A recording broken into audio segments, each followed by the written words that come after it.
My son left me standing at the door of his own birthday party that I paid for and told me I didn't fit his crowd.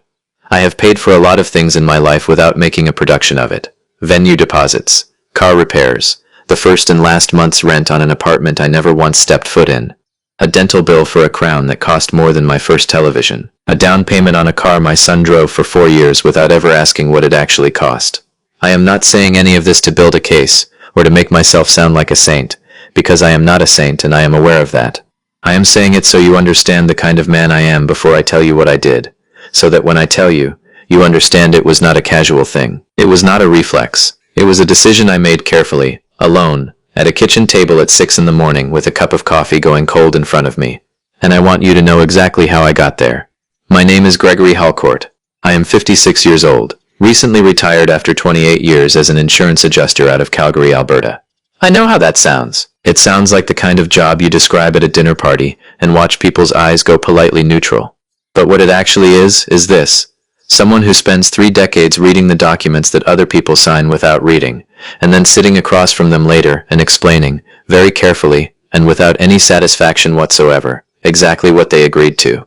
I am not dramatic. I am not impulsive. I do not make speeches. I am the man who reads the entire menu, considers every option seriously, and then orders what he always orders. My wife Patricia has been pointing this out since approximately 1994, and shows absolutely no signs of stopping. Before I tell you what I did next, tell me where you are watching this from. I would love to know. Patricia and I have been married for 31 years. We met at a work function neither of us wanted to attend, which I have always thought was the correct origin story for a marriage that has lasted this long, because it established from the beginning that we were both people who showed up to things we did not particularly want to do, and made the best of them. She was 23. I was 25. She is a retired school administrator who ran the same district office for 22 years. And if you have ever met someone who can end an argument with a single look over the top of a pair of reading glasses, you have met someone operating at approximately Patricia's level. She is sharp in a way that is occasionally uncomfortable and always clarifying. She has never once in 31 years pretended that something was fine when it was not, which is a quality I admire enormously, and which has also, on several occasions, been extremely inconvenient for me personally. Our son Marcus is 29 years old. He works in commercial real estate downtown, does genuinely well at it, and has built a life and a social world that looks almost nothing like anything Patricia or I would recognize from the inside. His friends are the kind of people who book restaurants that have no sign visible from the street, and assume that you already know the address, and if you do not know the address then perhaps this particular evening was not meant for you. I do not say this to dismiss them. I say it because it is the backdrop against which everything that happened makes a certain kind of sense, even if it does not make it right. Marcus has always had one foot in the world he came from, and one foot in the world he was building for himself, and for a long time that seemed fine, normal even. Children are supposed to grow beyond their parents. That is the whole point. Patricia and I knew that and accepted it and meant it when we said it. But there is a difference between a child growing beyond you, and a child becoming quietly embarrassed by you. And for a while I told myself those two things were the same, because it was easier than admitting they were not. 3 weeks before his 29th birthday, Marcus called me on a Tuesday evening while I was in the middle of doing nothing in particular, which is one of the underrated pleasures of retirement, and told me he was planning to rent a rooftop venue downtown for the occasion. The Hanover Room on 8th Avenue.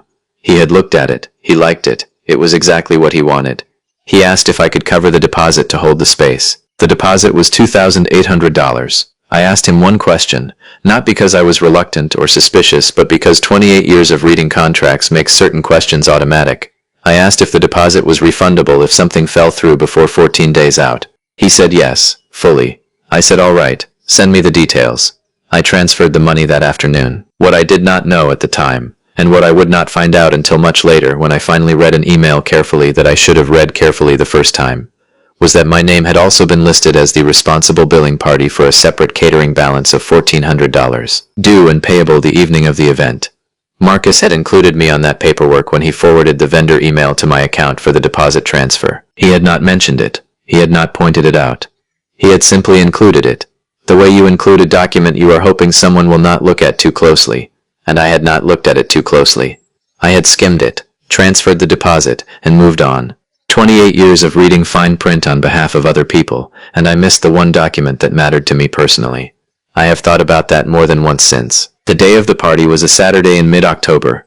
I was up early, which is my nature now that I do not have anywhere I am required to be. I made coffee, read for a while, and then around 10 in the morning I went upstairs and took out the navy blazer. Marcus had picked it out 2 years earlier when we were Christmas shopping together on a Saturday afternoon, one of those days that had no particular agenda and nowhere to be, which are the days I remember most clearly now that they are rarer. We had been walking through the mall and he had stopped in front of a display in Moores and held the blazer up and said, "Dad, this actually fits you right. Not this one is nice, not this one would look good, but this one fits you right." Which is a specific and considered thing to say, and I had been quietly pleased by it.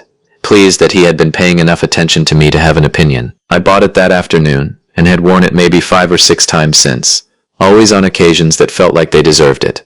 Patricia was at the kitchen table with her Saturday coffee, and a stack of papers from some volunteer committee she runs out of the church hall on 14th, when I came downstairs in the blazer. She looked up and looked me over the way she does, the complete and unhurried assessment, and said, "You look good." I said, "Marcus picked it out." She said, "I know. That is why it fits." Then she went back to her papers, but I noticed she did not entirely go back to her papers. There was a quality of attention in the room that had not been there before, a kind of watchfulness she was not advertising.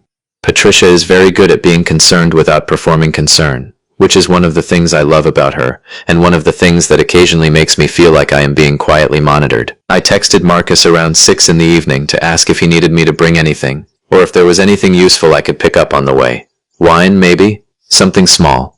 I was not sure what the protocol was for a rooftop venue on 8th Avenue with a crowd I did not know, but I wanted to show up as a contributing presence rather than just a guest. He replied about 2 hours later. The text said, "Already at the venue with the guys. Just come at 8, all good." That was the entire message. No comma, no call, no mention of the catering balance, no come a little earlier so I can introduce you to people. Just already at the venue with the guys. Just come at 8, all good. I read it standing in the kitchen with my coat already half on, and I told myself it was fine. He was 29, and setting up his birthday party with his friends, and that was a perfectly normal thing to do. I had been 29 once, and I would not have wanted my father shadowing me through the setup either. I put the phone in my pocket, and finished getting ready. Patricia came into the kitchen while I was standing there, and said, "Everything okay?" I said yes, just heading out. She looked at me in the particular way she has, over the top of the reading glasses that had migrated up to her head where she parks them when she is not reading but still thinking. And she said okay, and she did not say anything else. But she watched me until I was out the door, which I felt rather than saw. I drove downtown and parked on 7th Avenue, 2 blocks from the building. October in Calgary has a quality to it that is difficult to describe to someone who has not lived here. It does not feel like autumn, the way people romanticize autumn. It does not feel like things winding down. It feels like things stopping. Summer simply ends, abruptly and without ceremony, and the air becomes something else entirely, something with a clarity and a coldness that has no patience for pretending it is still the previous season. I walked the 2 blocks with my hands in my pockets, and I could see the rooftop lights of the Hanover Room from the street, that warm amber glow that expensive venues do very well, and I could hear music and the low ambient sound of a crowd already in full motion. The party was clearly running. There was no question about that. The security guard at the elevator was a young man, early 20s at most, with the kind of clipboard and earpiece setup that signals a private event. His name tag said Tyler. He had the bearing of someone who takes his job seriously, which I respected immediately and without reservation. He looked at his list, looked at me, looked at his list again, and said, "Sir, I do not see your name on here. This is a private event." I said, "There must be a mistake. I am Gregory Halcourt. This is my son's party. Marcus Halcourt is the host." He said he understood and he was sorry, but he could not allow entry to anyone who was not on the approved list.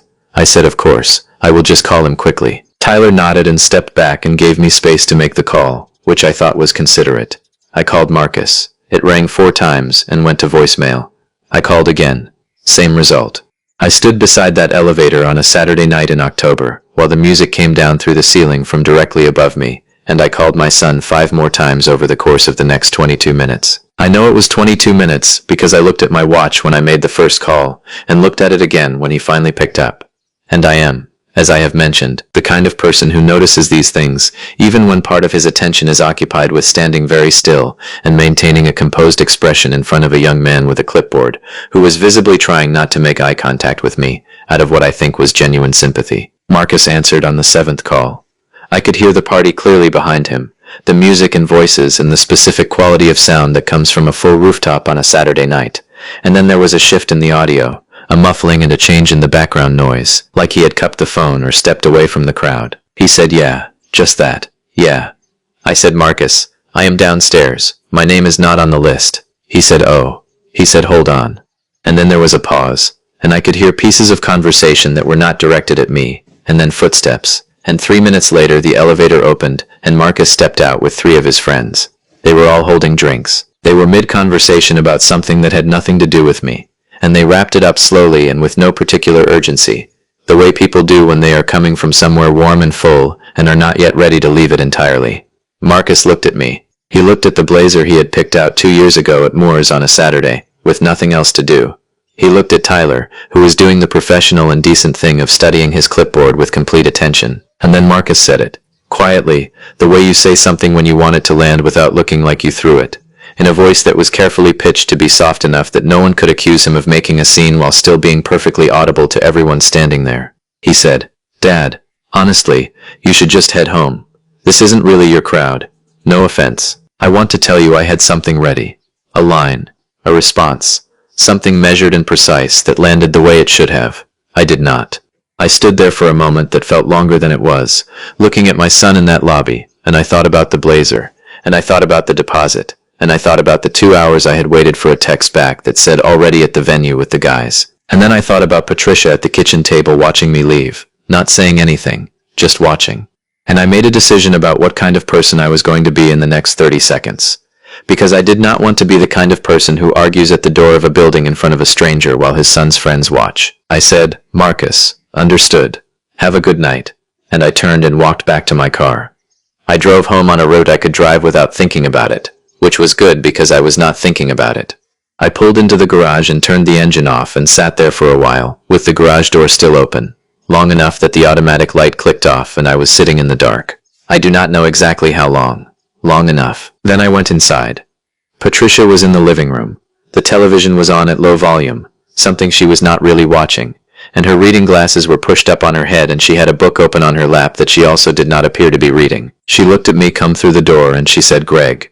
Just my name, the way she says it when she already knows something is wrong and does not need me to confirm it, only to sit down.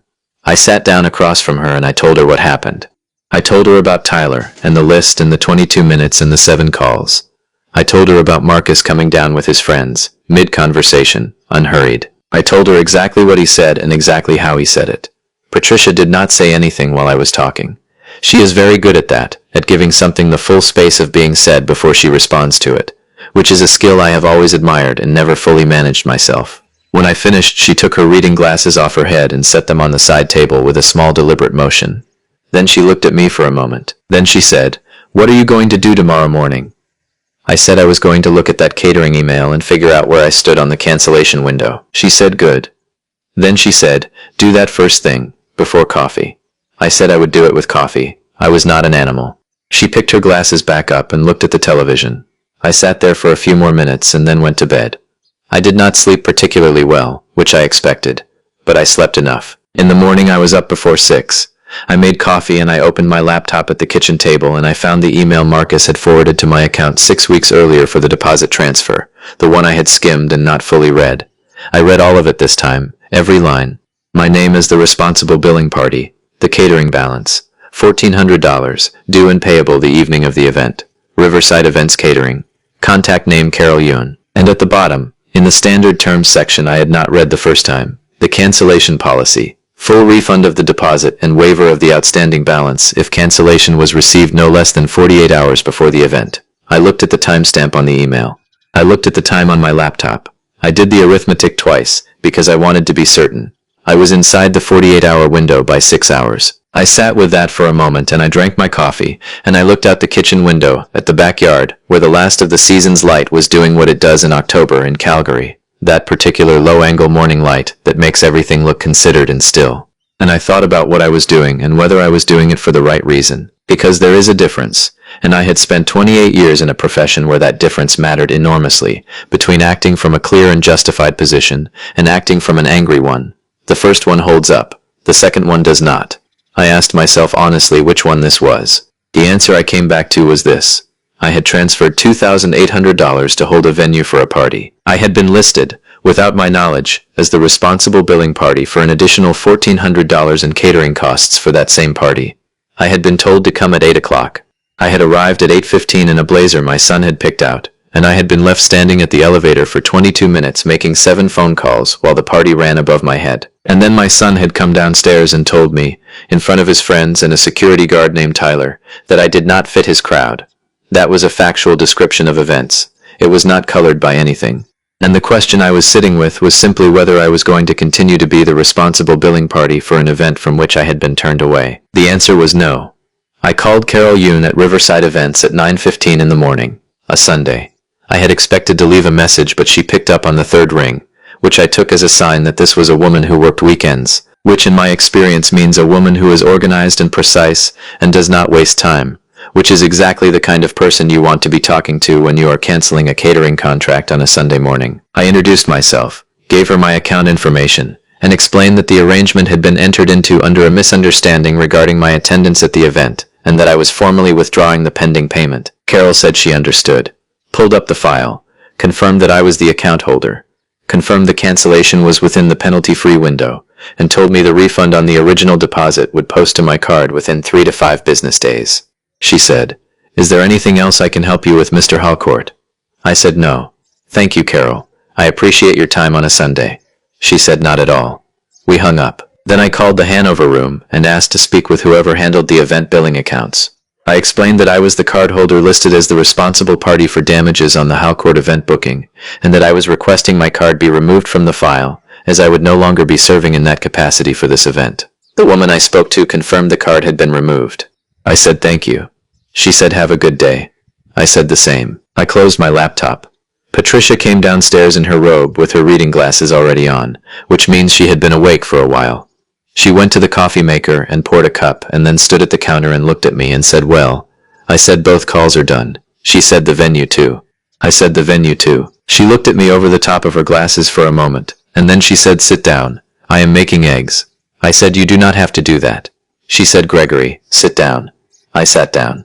She made eggs. We ate them at the kitchen table and did not talk about Marcus or the party or the phone calls I had just made. She talked about the committee thing at the church hall and a neighbor on the next street whose fence was apparently becoming a point of contention with someone Patricia had opinions about. And I drank my coffee and listened. And outside the kitchen window Calgary was doing its cold clear October morning thing. And it was, genuinely and without any performance of it, a perfectly fine Sunday morning. After breakfast I called Dennis Rourke. Dennis has been my closest friend since we were both 31 years old and working the same floor of an insurance building on Center Street, in an office where the coffee machine had been broken since before either of us arrived and remained broken for the entire 4 years we both worked there. And we had survived this together, which I think tells you something about the durability of the friendship. Dennis answers his phone on the second ring at all hours and has done so for 25 years without exception. He answered on the second ring and said what happened. I told him everything, the full version. The deposit and the catering paperwork and the text at 8 that said already at the venue with the guys. Tyler and the clipboard. The 22 minutes. The 7 calls. Marcus coming down with his friends, unhurried, mid-conversation, and then the thing he said. The quiet voice pitched to land without looking like it was thrown. When I got to the part where Marcus said it, Dennis went quiet. Not the regular kind of quiet that Dennis has in conversation, which is comfortable and unhurried. The specific kind of quiet he has when something makes him genuinely and seriously angry, which is a different quality entirely, more like the quiet before something rather than the quiet after it. He held that quiet for a few seconds and then he said, "Greg, what did you say to him?" I said understood, have a good night, and I walked to my car. Dennis was quiet again for a moment and then he said, "That is exactly the correct answer, and I want you to understand that it costs something to do that and you should let it cost something and not try to talk yourself out of that." I said I know. He said are you all right? I said I think so. He said come over this afternoon. I said I would. I drove to Dennis's place on Varsity Drive around 2 in the afternoon. Janet opened the door before I knocked, which means Dennis had told her, which means he was more concerned than he sounded on the phone, which is how Dennis operates. She looked at my face and did not say anything and handed me a coffee and pointed at the living room. The Flames had an afternoon game, which was going in the direction Flames games generally go. Which is to say not well, and Dennis and I sat and watched it with the comfortable uselessness of two men watching a sports team that has been disappointing them for decades, and will probably continue to do so. At some point, somewhere in the second period, I said out loud to no one in particular, I pressed that blazer this morning. Dennis said I know you did. From the kitchen, Janet called out that the blazer sounded perfectly fine, and that Marcus was clearly going through some kind of thing, and that going through a thing did not make what he did acceptable. And she said it with the flat certainty of someone who has been a primary school teacher for 30 years, and has no remaining patience for poor behavior dressed up as complexity. Dennis and I watched the Flames give up 2 more goals. It was, all things considered, a reasonably decent afternoon. Marcus called me 4 times on Sunday evening, starting at approximately 6:15. I let every one of them go to voicemail. I listened to the messages the following morning, standing in the kitchen with my coffee, and they were more or less what I expected. The first 2 were controlled and asking me to call him back. The third had more urgency in it, and the fourth dropped the control entirely, and was simply Marcus saying, "Dad, what is going on?" The catering company called me. They said the account holder removed the payment. What happened to the card? I had to give them my own card to cover it. Please call me back. He had found out the same way I had found out things in my career for 28 years. From a vendor calling to ask how an outstanding balance was going to be resolved now that the original payment arrangement had changed. He showed up at the house on Tuesday evening, just after 7. He had driven himself, which meant he had thought about it for 2 days before coming, which was more thinking than I had expected from him, and which I noted without saying anything. He looked like someone who had not been sleeping particularly well, which I understood, because I had not been sleeping particularly well either, though for different reasons. I opened the door and invited him in. I put the kettle on. I moved around the kitchen slowly, and without hurry, getting out 2 cups, finding the tea, doing the ordinary small actions of making something warm to drink, because I have learned over 56 years that a difficult conversation has a better chance of going somewhere real if you give it a few minutes to settle before it starts. And a kettle is a reasonable way to buy those minutes. We sat down across from each other at the kitchen table. The same kitchen table where Marcus had done homework at age 9, where Patricia and I had sat on the morning of his first day of university and drunk coffee without talking much, where things in this family had happened for a long time. Patricia was in the next room. I could hear the small sounds of her being there, the turn of a page, the occasional shift of the chair, and I knew she could hear us, and I knew Marcus knew she could hear us, and neither of us said anything about it. Marcus wrapped both hands around his cup the way he has done since he was a small child, a habit I have never once mentioned to him because some things are not for mentioning. Then he said, "Dad, the catering company called me Saturday evening. They said the account holder had removed the payment and canceled the contract. I had to put $1,400 on my own card to cover it. I need to understand what happened." I said, "I know." He said, "Why did you do that?" I said, "Marcus, before we talk about the money, I want to ask you one question. I want you to actually sit with it before you answer me, not the first thing that comes to your head, the actual answer." He looked at me and waited. I said, "If someone had done to you, at 29 years old, exactly what you did to me at that door in front of your friends, what would you have wanted your father to do the next morning?" He looked at the table. He was quiet for a moment and then he started to say something about how the crowd was different, how it was not that he was trying to embarrass me, how it came out in a way he did not intend. I said, "Marcus, I heard you. I heard exactly what you said, and I heard how you said it, and I heard who was standing there when you said it." He stopped. He looked at his cup. The clock on the kitchen wall did what kitchen clocks do. After a long stretch of quiet, he said, "I don't know." He said I said something stupid. He said I was embarrassed, and I don't even fully know what I was embarrassed about, which was probably the most honest thing he had managed in the conversation, and possibly longer than that. I said, "That is the most honest thing you have said to me in 2 years." He sat with that. I let him sit with it. I did not fill the silence because the silence was doing something. Eventually he looked up and said, "I am sorry, Dad." Not quickly, not as a way to move the conversation forward, in the slower way that means something different. I said, "I know." I said, "I am not going to stop being your father because you had a bad night and said something you should not have said. That is not what this is. But I am also not going to continue being the person who quietly covers the costs of things you never formally ask me about. If you need something from me, ask me for it directly. Tell me what it is. Give me the chance to make a real decision about it." He nodded. He said that was fair. Patricia appeared in the doorway then, with a small tray and 2 fresh cups of tea, which she set on the table in the matter-of-fact way she does things she has decided to do, without making them into a gesture. She looked at Marcus with the specific expression she has for people who have disappointed her significantly, but have not yet been written off, which is an expression I know well and have been on the receiving end of myself on more than one occasion.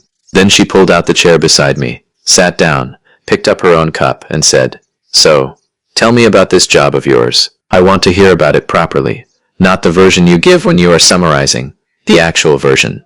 And Marcus, who had been sitting there braced for something harder, and was now being offered a door he had not expected, took it. He started talking. And we sat there at the kitchen table for another 40 minutes, and it was not easy exactly, but it was real, which is better than easy. The $1,400 came back in 2 installments over the following 2 months. The first payment arrived on a Tuesday with a text that said only deposit 1, which I appreciated for its absence of ceremony. The second payment came 10 days after that, with no text at all, nothing, just the notification from my bank.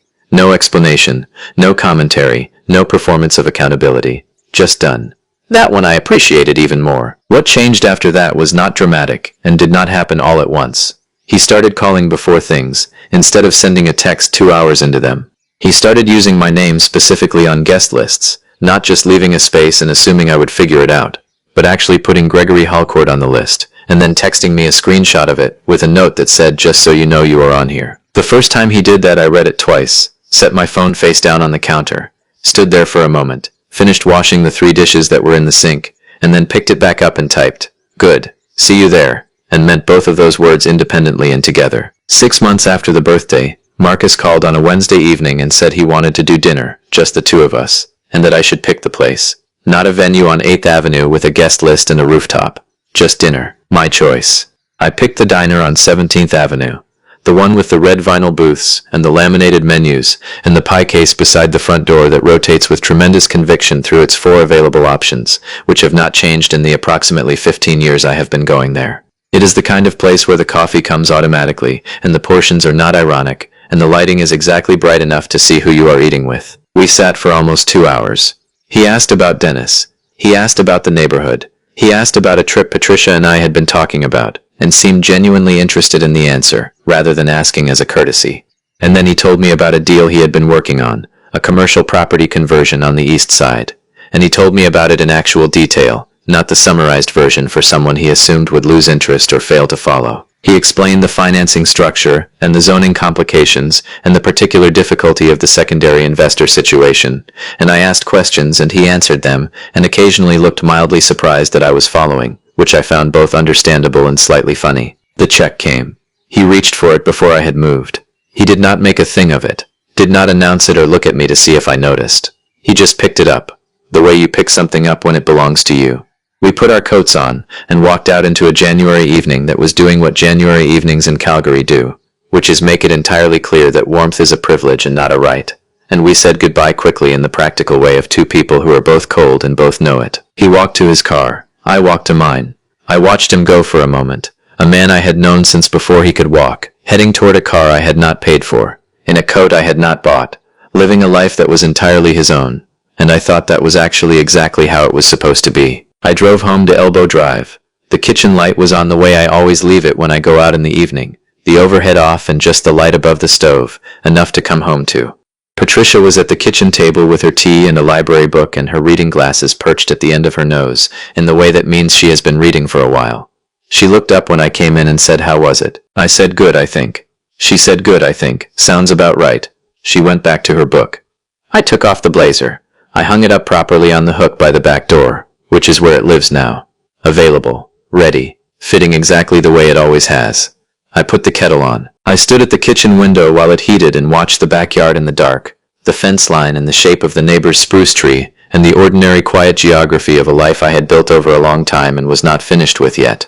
The kettle clicked off. I made the tea.